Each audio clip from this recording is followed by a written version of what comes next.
번째, 장자 죽이는 재앙이라는 제목으로 하나님의 말씀 증거하시겠습니다.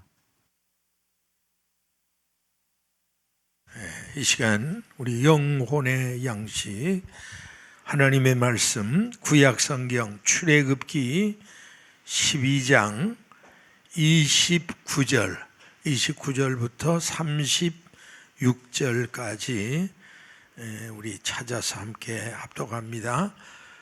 구약성경 100페이지 출애굽기 12장 29절부터 36절까지입니다. 같이 합독합니다. 밤중에 여호와께서 애굽 땅의 모든 처음 난 것 곧 위에 앉은 바로의 장자로부터 옥에 갇힌 사람의 장자까지와 생축에 처음 난 것을 다 치심해 그 밤에 바로와 그 모든 신하와 모든 애굽 사람이 일어나고 애굽에 큰 호곡이 있었으니 이는 그 나라에 사망지 아니한 집이 하나도 없었음이더라. 밤에 바로가 모세와 아론을 불러서 이르되 너희와 이스라엘 자손은 일어나 내 백성 가운데 떠나라.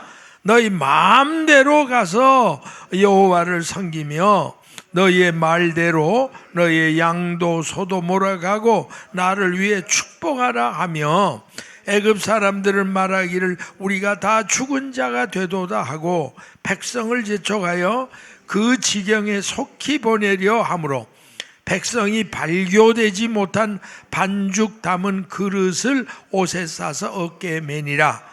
이스라엘 자손이 모세의 말대로 하여 애굽 사람에게 은금 배물과 의복을 구하매 여호와께서 애굽 사람으로 백성에게 은혜를 입게 하사 그들이 구하는 대로 주게 하심으로 그들이 애굽 사람의 물품을 취하였더라.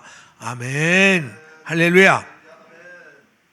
자, 우리는 그동안 이 코로나 재앙으로 인해서 많은 지금 어려움을 겪고 있는 시기이기 때문에 제가 하나님께서 애굽에 내리신 그 10가지 재앙에 대해서 특별 연속 시리즈로 말씀을 증거해 왔습니다.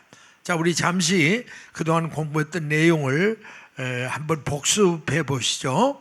자, 하나님이 애굽에 내린 10가지 재앙이 뭐죠? 첫째는 피재앙, 그 다음에 두 번째는 깨구리 재앙, 세 번째는 이 재앙, 네 번째는 파리 재앙, 그 다음에 다섯 번째는 악질 재앙, 그 다음에 여섯 번째가 독종 재앙, 일곱 번째가 우박 재앙, 그 다음에 여덟 번째가 메뚜기 재앙, 그 다음에 아홉 번째가 뭐예요? 흑암 재앙. 자, 그리고 이제 열 번째가 우리가 오늘 공부할 장자 죽이는 재앙입니다. 자, 그래서 오늘 본문 말씀의 내용은 바로 하나님께서 애굽에 내리신 마지막 10번째 재앙인 장자 죽이는 재앙에 관한 말씀입니다. 온 우주와 인류의 재판장이 되시는 공의로우신 하나님께서는 끝까지 여호와 하나님을 대적하고 하나님의 택한 선민인 이스라엘 백성을 노예로 박해하고 계속 학대해온 애굽의 폭군 바로와 그 백성들에게 드디어 가장 혹독한 마지막 장자 죽이는 재앙으로 심판을 하셨습니다. 자, 그러므로 오늘 이 시간에는 하나님께서 10번째 장자 죽이는 재앙으로 어떻게 심판했고 그 결과가 어떻게 나타났는가, 또한 이 사건을 통해 보여주시는 역사적인 교훈은 무엇인가, 이걸 여러분과 함께 파헤쳐가면서 피차 은혜 나누기를 원합니다. 자, 먼저 오늘 시간 첫 번째로 우리가 살펴볼 말씀은 하나님께서 10번째 장자 죽이는 재앙으로 심판하신 그 배경과 결과입니다. 자, 오늘 본문 출애굽기 12장 29절과 30절을 보세요. 밤중에 여호와 하나님께서 애굽 땅의 모든 처음 난 것 위에 앉은 바로의 장자로부터 옥에 갇힌 사람의 장자까지와 생축에 처음 난 걸 다 치셨습니다. 그래서 그 밤에 바로와 모든 신하와 모든 애굽 사람이 일어나고 애굽에는 큰 호곡이 있었으니 이는 그 나라에 사망지 않은 집이 하나도 없었기 때문이라. 그렇게 말씀을 합니다. 자, 하나님께서 심판하신 이 마지막 재앙은 실로 정말 인류 최후의 심판을 모형으로 보여주신 무서운 재앙이었습니다. 위로는 가장 높은 바로의 왕의 장자로부터 애굽의 귀족 평민을 물론 심지어는 가장 비천한 처지에 있는 종들과 감옥에 갇힌 죄수들의 장자까지 그리고 모든 생축에 처음 난 새끼리까지 죽음의 형벌을 내리신 무차별적인 재앙이었습니다. 자, 특별히 애굽은 대가족 제도였으므로 장자가 없는 집은 한 집도 없었습니다. 따라서 장자의 수가 전 인구의 약 10%에 가까웠을 겁니다.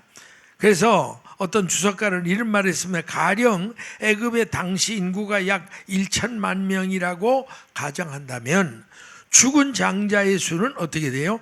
10만 명에 육박하는 그런 재앙이었습니다. 여러분 생각해 보세요. 사람이 그 동네에서 한둘만 죽어도 분위기가 굉장히 슬퍼지잖아요. 그런데 아주 애굽 천지의 모든 사람의 장자, 그리고 심지어 짐승에다 첫 새끼 하나도 예외 없이 사글이 죽었다. 그러니 그 당시 그 참혹했던 심정을 생각해 보세요.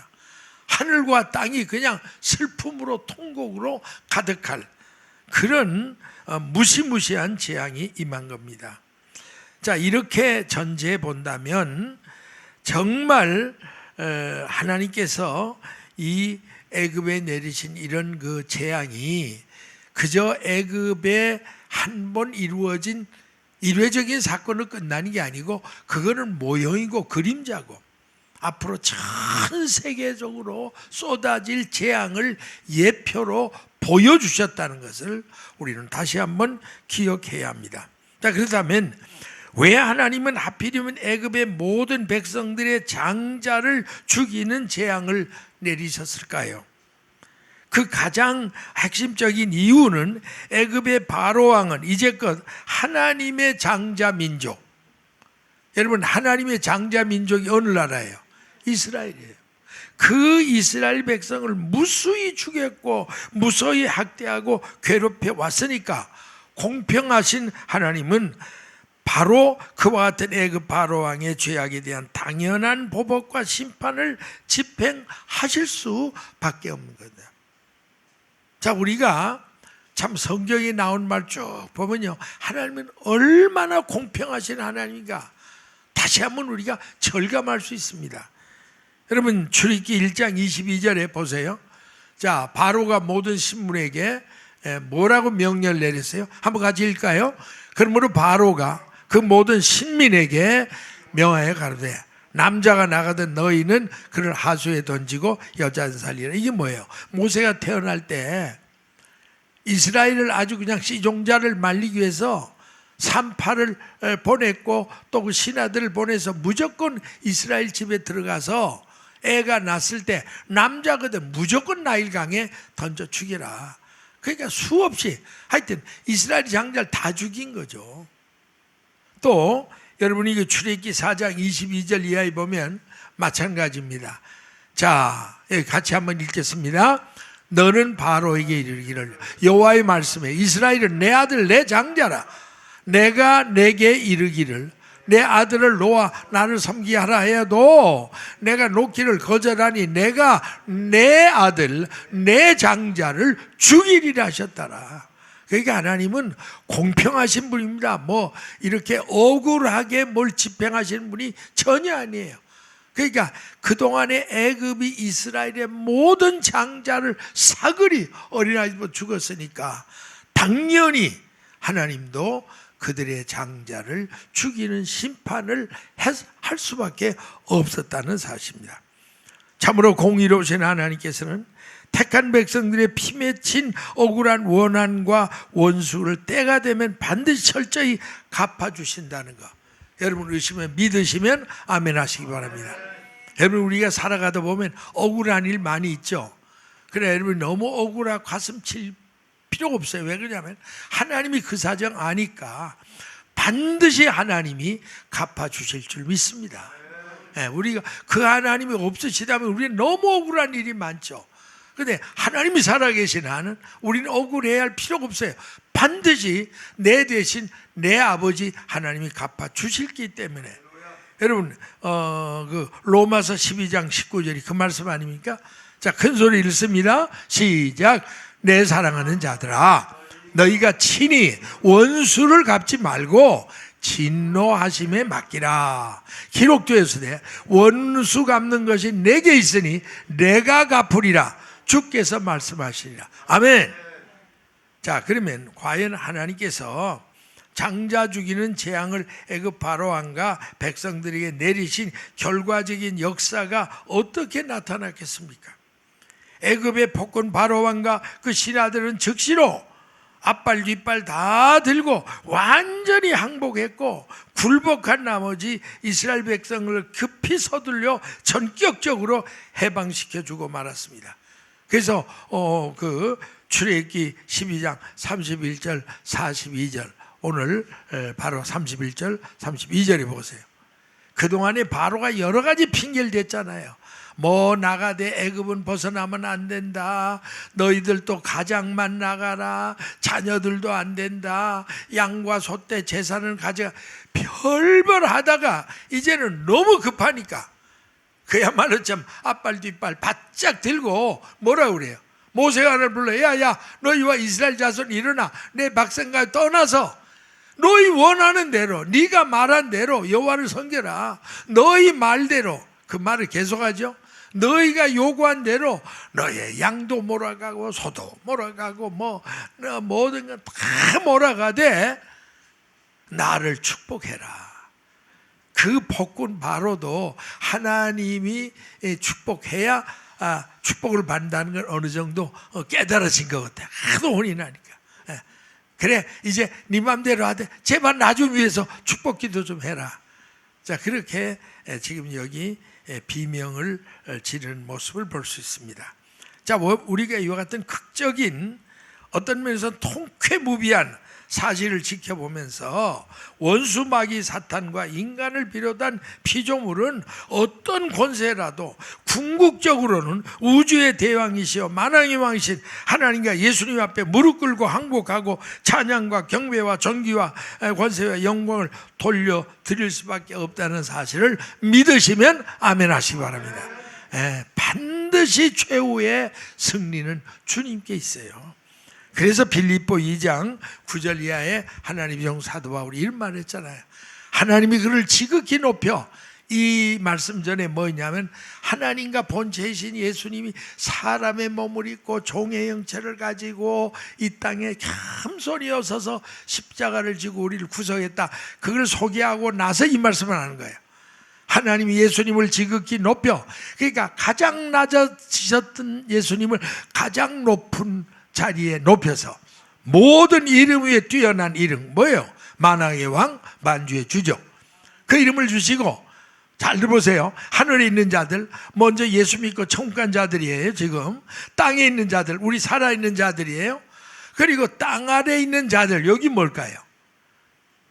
이미 죽어서 땅 속에 있는 음부 지옥에 가 있는 자들. 이 말 속에 보면요 음부 지옥은 지금 땅 속에 있는 겁니다. 이 한마디만 봐도 드러났어요.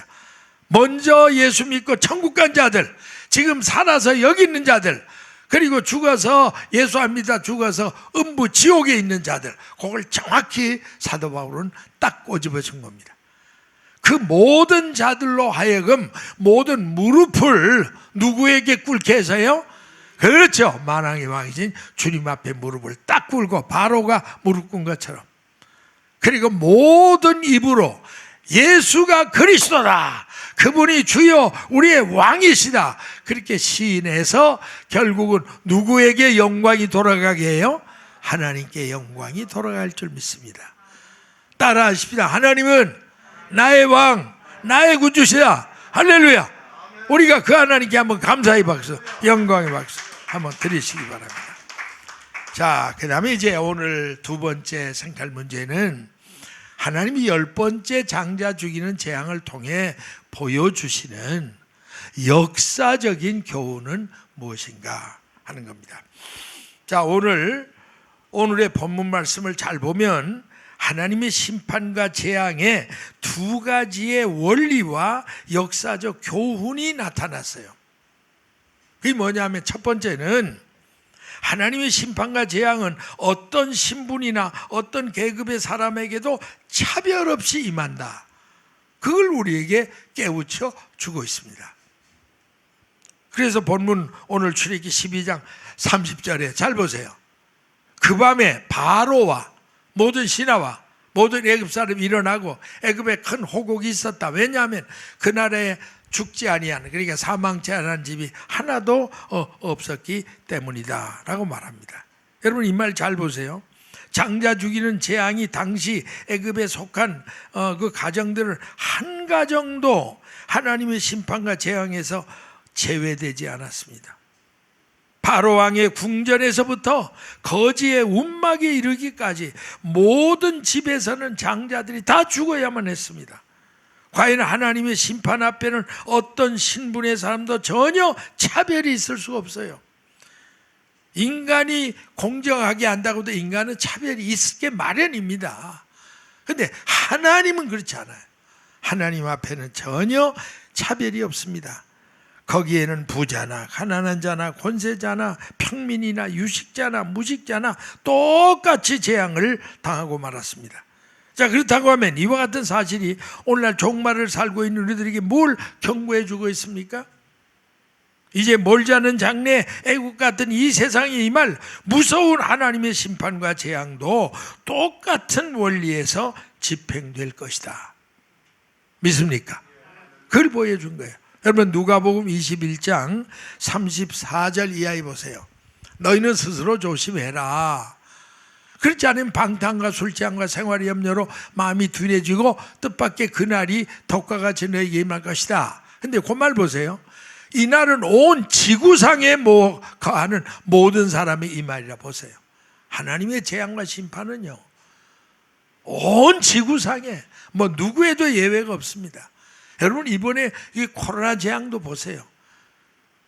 정말 우리가 생각할수록 글쎄 이게 정말 이게 꿈을 꾸는 건지 이게 현실인지, 아니 무슨 총칼을 들고 싸우는 것도 아니고 전쟁도 아니고 무슨 지진이 난 것도 아니고 벼락이 떨어진 것도 아니고 눈에 보이도 않는 먼지 같은 코로나가 안 들어간 데가 없어요. 아마존까지 섬까지 골고루 들어가. 이 하나님의 하시는 역사 아니면 우리 어떻게 해야 됩니까? 이제 그 말씀 다시 비춰보세요. 그러니까 앞으로 와질 재앙도 심판도 똑같다. 온 지구상에 거하는 모든 사람에게 다 임할 것이다. 그러면 우리는 어떻게 해야 돼요? 장차로 이 모든 일을 능히 피하고 인재 앞에 서기 위해서는 우리 할 일은 딱 한 가지입니다. 따라하십니다. 항상 기도하고 깨어 있으라. 아멘. 그거밖에 없습니다. 자, 그러나 이 대목에서 하나님의 백성들이 크게 위로받을 수 있는 그런 소망적인 사실은 하나님의 어미하신 차별 없는 무서운 장자 죽이는 재앙이 애굽의 온 천지를 뒤덮고 있는 순간에도 뭐죠? 자기 집 문설주의 유월절 어린 양의 핏부림을 받은 이스라엘 백성들이 사는 모든 집만은 그 재앙이 임했다 안 임했다? 전혀 임하지 않았다. 할렐루야. 여기 우리 참 소망이 있습니다. 그 재앙과 심판이 전혀 미치지 않았다는 거예요. 그래서 여러분이 그 유명한 출애굽기 12장 13절 유월절 사건을 말한 거 아닙니까? 자, 크게 읽습니다. 시작. 내가 애굽 땅을 칠 때 그 피가 너희의 거하는 집에 있어서 너희를 위하여 표적이 될지라. 내가 피를 볼 때 너희를 넘어가리라. 재앙이 너희에게 내려 멸하지 아니라. 할렐루야. 이 피가 무슨 피죠? 양의 피죠. 그 양이 누구를 상징했죠? 어린 양 예수님을 상징한 거예요. 그러니까 예수님의 피의 능력만이 앞으로 전 지구적으로 쏟아질 어떤 재앙도 막을 수 있다 없다? 막을 수 있다. 그래서 pass over, 넘어갔단 말이에요. 어린 양의 피가 문설주에 있는 사람 마찬가지입니다. 주님이 심판의 칼을 들고 와서 세계를 휩쓸 때 우리의 마음 문설주에 믿음으로 어린 양의 피가 뿌려지면, 할렐루야, 하나님이 천사에게, 심판의 천사에게 너희들은 모든 사람을 똑같이 죄인들을 심판하되 단 하나 예외가 있다. 내 아들 어린 양 예수의 피가 믿음으로 뿌려진 자만은 절대로 머리털 하나도 상하면 된다, 안 된다? 안 된다. 넘어가라. 유월절은 끝난 게 아닙니다. 사실은 이스라엘 유월절은 하나의 그림자고 모형이고, 진짜 앞으로 세계가 멸망당할 때 영적 유월절이 우리에게 해당되는 거예요. 그러니까 오늘 여러분 마음속에 정말 예수의 피로 여러분이 정말 문설주에 확실히 인쳐졌는가를 확인해야 됩니다. 자, 그렇다면 우리 이와 같은 사실 속에서 앞으로 와질 대환란, 온갖 재앙과 심판 속에서도 하나님의 어린 양 예수님의 핏부림을 받고 거듭나서 하나님과 예수 그리스도를 믿는 믿음 안에 절대로 떠나지 말고 주님과 동행하는 성령 충만한 삶을 살아가는 성도들은 하나님께서 책임지고 눈동자같이 보호하시고 특별히 여호와의 사자들 통해 지켜주신다는 사실을 믿으시면 아멘 하시기 바랍니다. 여러분 시편 34편 7절 8절 너무 목된 말, 이런 말씀 붙잡으셔야 돼. 같이 읽습니다. 시작. 여호와의 사자가 주를 경외하는 자를 둘러 진치고 저희를 건지시는도다. 할렐루야. 너희는 여호와의 선하심을 맛보아 알지어다. 그에게 피하는 자는 복이 있도다. 아멘. 또 요한계시록 3장 10절 너무 중요하죠. 내가 나의 인내의 말씀을 지켰은즉 끝까지 십자가를 붙들고 네가 어려움 있을 때도 그 복음의 말씀, 인내의 말씀을 지켰으니까 내가 또한 너를 지키어. 자, 우리 하나님은 의리의 하나님이십니다. 우리가 끝까지 십자가 붙들고 나면 우리 하나님도 끝까지 우리를 지키래. 뭐를 명쾌하리니? 시험의 때를 면하게 하리니. 이는 장차 온 세상에 임하여 땅에 거하는 자들을 시험할 때라. 할렐루야. 이 말씀을 나중에 이제 제가 요한계시록 할 때 풀어주겠지만 여기에 666을 면케할 수 있는 바로 그 방법이 이겁니다. 네가 끝까지 내 말씀을 붙잡고 하면 나도 너희를 시험의 때를 면한데, 이 시험이 보통 시험이 아니고 온 세상에 임하여 땅에 거하는 자들 시험아. 이 666, 이 베리칩 시험입니다.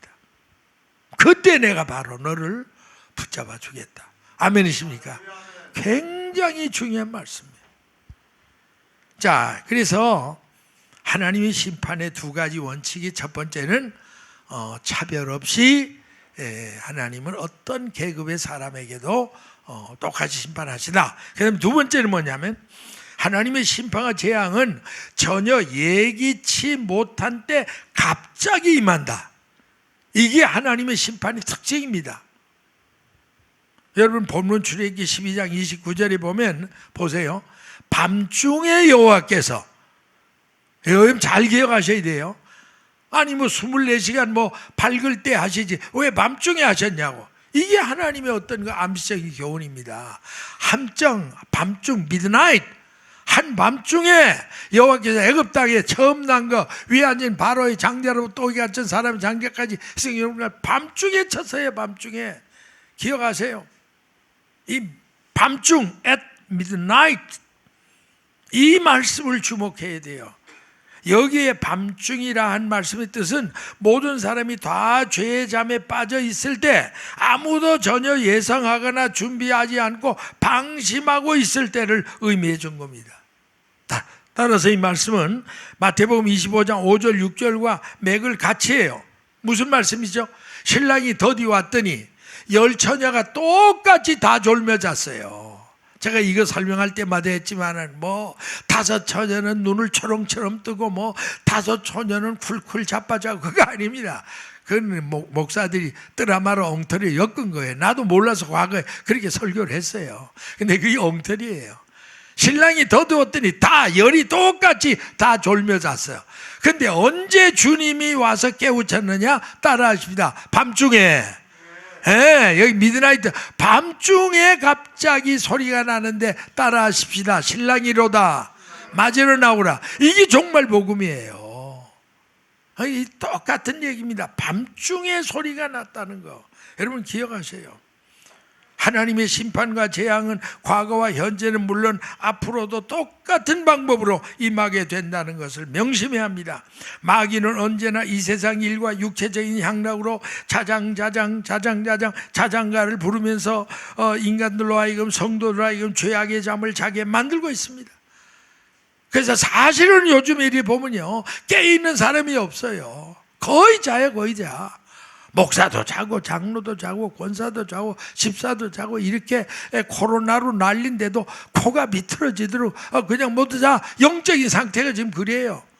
내가 나를 봐도 그렇고 우리 교회 여러분들을 봐도 그렇고 전 세계 크리스찬이 그걸 봐도 그렇고 지금 뭐 깨어서 그렇게 기도하는 사람이 없는 건 아닙니다. 그러나 거의 다 졸며 자고 있어요. 한쪽엔 졸고 한쪽엔 자고 뭐 그게 그거예요. 참 지금 때가 그런 때입니다. 마귀가 그렇게 해서 수면제를 계속 뿌리다시피 해서 우리로 하여금 죄악의 잠을 자게 만든단 말이에요. 그러나 하나님의 심판과 재앙은 느닷없이 임하고 사망의 어두운 세력은 전혀 예기치 않은 밤중에 모든 사람에게 찾아온다. 이걸 여러분이 꼭 명심해야 돼요. 과연 지금 전 세계적으로 7년 대환란과 재앙은 걷잡을 수 없는 급속도의 파괴를 가지고 점점 다가옵니다. 그러므로 당신 주위에 있는 생활 환경이 일시적으로 편안하고 안정되고 즐겁게 느껴지는 이유와 핑계 때문에 스스로 도취돼서 우리가 죄악의 잠에 빠져서는 안 된다는 사실입니다. 여러분 왜냐하면 하나님의 심판과 재앙은 항상 예기치 않은 밤중에 갑자기 덮쳐오기 때문에 그렇기 때문에 이미 환난 닥치고 나서 가슴을 치고 후회하고 준비하려고 해도 너무 늦은 때가 됩니다. 열 처녀가 바로 그거 아니십니까? 신랑이 오기 전에는 그냥 잤어요. 그런데 다행히 5 처녀는 자더라도 별도의 기름병, 그 성령 충만이에요. 세컨드 그레이스. 하다가 자니까 신랑이 되니까 바로 등만 들고 나갔으면 되는데 이 미련한 5 처녀는 그때 깨가지고 야 이거 어디가 내 등이 어디 갔어? 아니 기름집이 어디 있지? 그때 하려고 하니까 늦은 거예요. 여러분 이게 그냥 전설 따라 삼칠 얘기 아닙니다. 이제 눈앞에 코딱칠 그런 그 환난의 때를 우리에게 보여준 겁니다. 데살로니가전서 5장 1절 2절 3절 보세요. 형제들아 때와 시기에 관하여는 주님이 언제 오시고 우리가 언제 뭐 들림받냐 이런 때와 시기에 관하여는 너에게 내가 더 별도로 더 편지할 필요가 없다. 왜? 주의 날이 밤에 도적같이 이룰 줄 너희가 안다. 데살로니가 교인들은 그걸 알아요. 예수님이 오시되 밤에 도적같이 예고 없이 온다는 걸 안단 말이에요. 그래서 저희가 안전하다 편하다 이만하면 살맛이 있다 그럴 때에 잉태된 여자에게 해산 고통이 갑자기 이르는 것과 마찬가지로 멸망이 호련히 저에게 이르리니 결단코 피하지 못하리라. 아멘이십니까? 네, 여러분이 그렇기 때문에 꼭 도적은요 도적이 대개 언제 옵니까? 여러분 어떻게 해요? 언제 와요? 주로 밤중에 와요. 근데 그것도 또 옛날 얘기더라. 요즘 도적은 야가지고 대낮에 털어요. 그렇죠? 그래서 어느 놈 도둑을 대낮에 도시를 털다가 경찰이 잡았대요. 그래서 막 문초를 한 겁니다. 야 임마 우리가 아는 도적은 상식적으로 밤에 터는 거지 너는 임마 뻐전한 대낮에 어떻게 터냐 그랬더니 그 도적놈이 뭐라고 하는지 아세요? 야 요즘에는 밤길이 너무 두려워서 밤길이 너무 조심스러워서 내가 낮에 턴다 그랬대. 그 도둑놈도 이제는 밤이 두렵고 낮에 턴다 뭐 그런 얘기도 있지만 그러나 원칙적으로 도적놈은 언제 털어요? 밤중에 털어요. 그러니까 밤중에 도적같이 온다는 말은 뭐예요? 주님이 다 알고 언제 온다 따따따 하고 나팔 분 다음에 오신다는 거 아니에요. 설마 그리고 맘 놓고 한잠 들었을 때 그때 주님이 오실 가능성이 가장 크다. 그거를 성경은 우리에게 보여주고 있는 줄로 믿습니다. 그러므로 종말 시대를 살아가고 있는 우리 성도들은 반드시 하나님 무서운 심판과 재앙은 항상 밤중에 생각하지 않았을 때 일어난다. 이걸 여러분 깊이 명심하고 미리 영적으로 깨어 믿음의 등불 성령의 기름 의의 세마포를 준비하고 신랑된 주님을 사모하고 고대하는 저와 여러분 되시기를 주님의 이름으로 축원합니다. 그래서 마태복음 24장 44절에 보면 이름으로 너희가 예비하고 있으라 생각지 않은 때 인자가 오리라 라고 말씀했고, 또 베드로후서 3장 10절 이제 마지막이 성경 구절입니다. 자, 베드로후서 3장 10절부터 13절 보세요. 주의 날이 도적같이 오리니. 자, 이 말씀 일일이 설명할 거 없고 우리 한번 큰 소리로 읽고 마칩니다. 시작. 그러나 주의 날이 도적같이 오리니 그날에는 하늘이 큰 소리로 떠나가고 체질이 뜨거운 물에 풀어지고 땅과 그 중에 있는 모든 일이 드러나리로다. 이 모든 것이 이렇게 풀어지리 너희가 어떠한 사람이 되어야 마땅하뇨? 거룩한 행실과 경건함으로 하나님의 날이 임하기를 바라보고 간절히 사모하라. 할렐루야. 그날에 하늘이 불에 다 풀어지고 체질이 뜨거운 물에 녹아지려니와 우리는 그의 약속대로 의에 거하는 무가 새 땅을 바라보도다. 할렐루야. 여러분, 정말 우리는 거룩한 행실과 경건함으로 하나님의 날, 예수님의 재림의 날이 임하기를 바라보고 간절히 사모하고 정말 신부로서의 믿음의 등불 성령의 기름 의의 세마포를 준비하고 기다리라고 하시는 말씀. 오늘 이 말씀대로 여러분이 되어지시기를 주님의 이름으로 축원합니다. 결론입니다.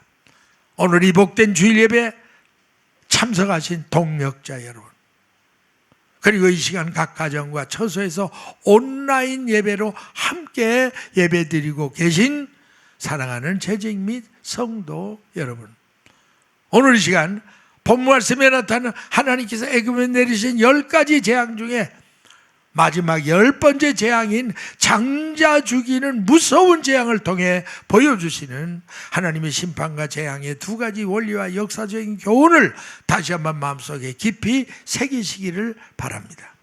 첫째가 뭐예요? 같이 읽습니다. 시작. 하나님의 심판과 재앙은 모든 사람에게 차별 없이 임한다.